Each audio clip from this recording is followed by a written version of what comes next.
Hello students, last video मैंने आपको 13.4 exercise के क्वेश्चन नंबर 6 तक बता दिए थे। आज हम उसके आगे से कंटिन्यू करेंगे क्वेश्चन नंबर 7 से।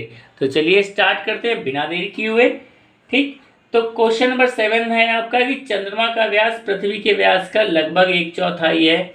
इन दोनों के पृष्ठीय क्षेत्रफलों का अनुपात ज्ञात कीजिए।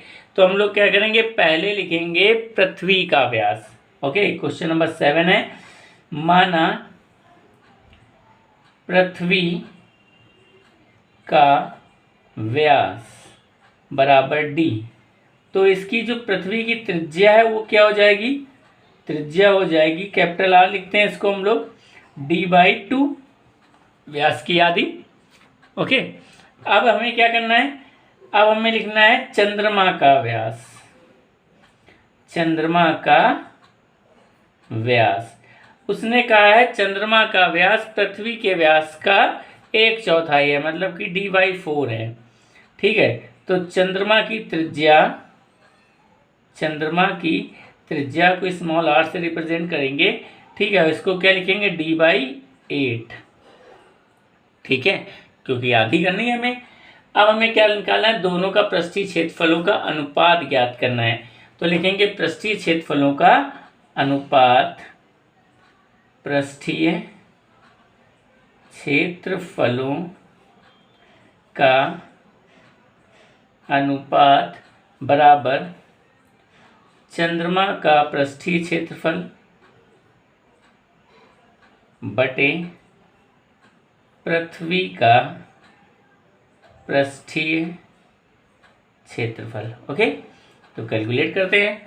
चंद्रमा का क्षेत्रफल, पृष्ठीय क्षेत्रफल क्या होगा, क्योंकि गोलाकार है ये भी, तो लगा देंगे 4πr² चंद्रमा के लिए और 4π कैपिटल R² किसके लिए लगाएंगे, अपनी पृथ्वी के लिए। भाई 4π से 4π कैंसिल। ये क्या है हमारे पास, चंद्रमा का व्यास d/8 है, सो d/8 का होल स्क्वायर, और पृथ्वी का हमारे पास है d/2 का होल स्क्वायर। क्लियर। अब हमें क्या करना है, इसको कैलकुलेट करना है भाई, और क्या करना है। ठीक है, तो ये हो जाएगा d²/64, क्रॉस करके इसको ऊपर ले जाते हैं।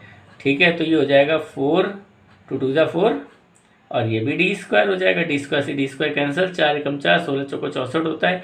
तो हमें पता है कि 1:16 होगा चंद्रमा और पृथ्वी का के पृष्ठीय क्षेत्रफलों का अनुपात। ठीक, तो ये आ गया आपका क्वेश्चन नंबर 7 कंप्लीट होते हुए। ठीक है, अब आ जाते हैं हम लोग क्वेश्चन नंबर 8 पे, है ना। तो क्वेश्चन नंबर 8 स्टार्ट करते हैं। क्वेश्चन नंबर 8 में क्या है कि एक अर्ध गोलाकार कटोरा है, 0.25 सेंटीमीटर मोटी स्टील से बना है। ठीक है, और इस कटोरे की आंतरिक त्रिज्या 5 सेंटीमीटर। कटोरे का बाहरी वक्र पृष्ठीय क्षेत्रफल ज्ञात कीजिए। इतना काम है इसमें, थोड़ा सा काम है, ज़्यादा नहीं है। ओके, तो स्टार्ट करते हैं। अर्धगोलाकार कटोरे की मोटाई लिखेंगे अर्धगोलाकार कटोरे की मोटाई कितनी है, 0.25 सेंटीमीटर। तो कटोरी की आंतरिक त्रिज्या भी दे रखी है ना, कटोरी की आंतरिक त्रिज्या कितनी है, 5 सेंटीमीटर। तो बाहरी त्रिज्या निकाल लेते हैं। कटोरी की बाहरी त्रिज्या क्या आ जाएगी, 5 + 0.25, मतलब कि 5.25 सेंटीमीटर। ठीक है, कटोरे का बाहरी वक्र पृष्ठीय क्षेत्रफल निकालना है, निकाल लेंगे हम लोग। कटोरे का बाहरी वक्र पृष्ठीय क्षेत्रफल क्या आएगा, 2πr², क्योंकि अर्धगोलाकार है ना। तो 2π 22/7, r कितना है हमारे पास, 5.25 × 5.25, मल्टीप्लाई कर देते हैं, कैलकुलेट कर लेते हैं। 7 से इसको काटा पूरे को, आ जाएगा 0.75। ठीक, अब पूरी वैल्यू को कैलकुलेट करते हैं। 44 गुणे 3.9375। अब इसका मल्टीप्लाई करेंगे तो 173.25 सेंटीमीटर स्क्वायर, ये आ जाएगा इसका बाहरी वक्रपृष्ठीय क्षेत्रफल।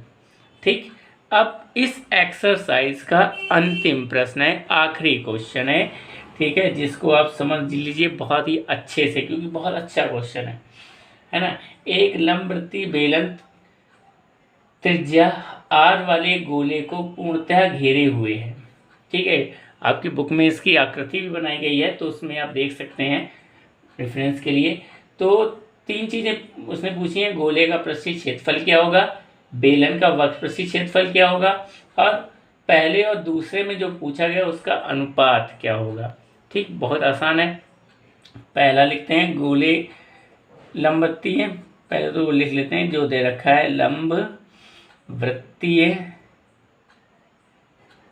बेलन की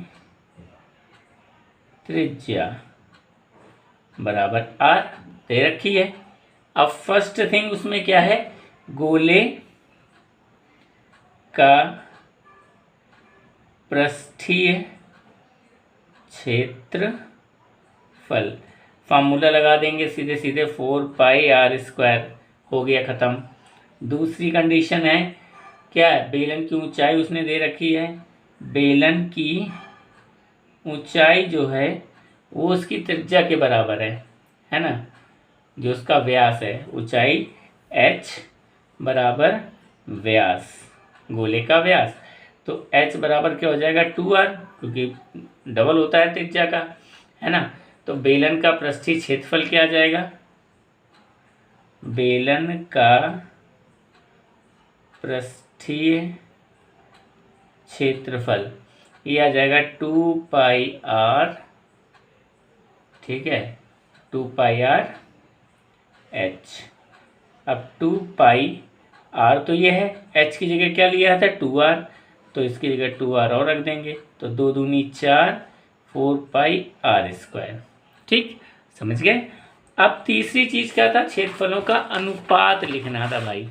क्या ज्ञात करना था हमें, क्षेत्रफलों का अनुपात। तो चलिए करते हैं तीसरी चीज, क्षेत्रफलों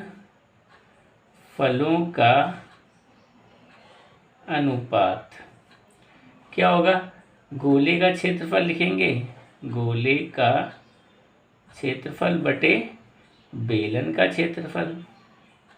ठीक, तो गोले का क्षेत्रफल क्या था 4πr² था, इसका भी यही निकल आया, 4πr² कैंसिल कर देंगे तो 1 बचेगा। ठीक, 1:1 का रेशियो आएगा, क्योंकि हमें रेशियो अनुपात ज्ञात करने थे ना। ओके, तो इस तरह से ये चैप्टर नहीं, एक्सरसाइज आपकी कंप्लीट हो गई है 13.4। ठीक, अब हम लोग स्टार्ट करते हैं 13.5। तो 13.5 स्टार्ट करने से पहले हम इसके कुछ फार्मूलास के बारे में जान लेते हैं। ठीक है, जैसे घनाभ का आयतन, इसमें लगेगा आपको घनाभ का आयतन। ठीक, घनाभ आप सभी जानते हैं क्या होता है ना। घनाभ में होती है लंबाई,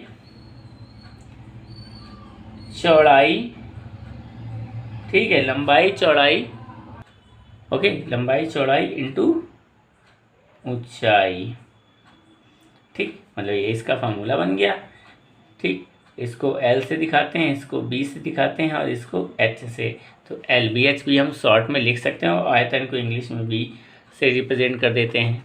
ठीक है, अब एक और फार्मूला लगेगा इस एक्सरसाइज में, ये तो पहला फार्मूला था इस एक्सरसाइज का। दूसरा क्या था, घन का आयतन लगेगा, घन का आयतन। अब घन का आयतन क्या होगा, घन में तो भाई तीनों लंबाइयाँ बराबर होती हैं, तो हम कह सकते हैं किनारा इंटू किनारा इंटू किनारा, मतलब भुजा गुणे भुजा गुणे भुजा। ठीक है, भुजा गुणे भुजा गुणे भुजा। ठीक है, भुजा को हम ए से रिप्रेजेंट करते हैं, ए इंटू ए, वी बराबर, तो वी बराबर a³ हो जाएगा, मतलब कि side into side. Metre cube या सेंटीमीटर क्यूब जो भी आता है वो तो यूनिट्स पे डिपेंड करेगा कौन सी यूनिट हम यूज़ कर रहे हैं।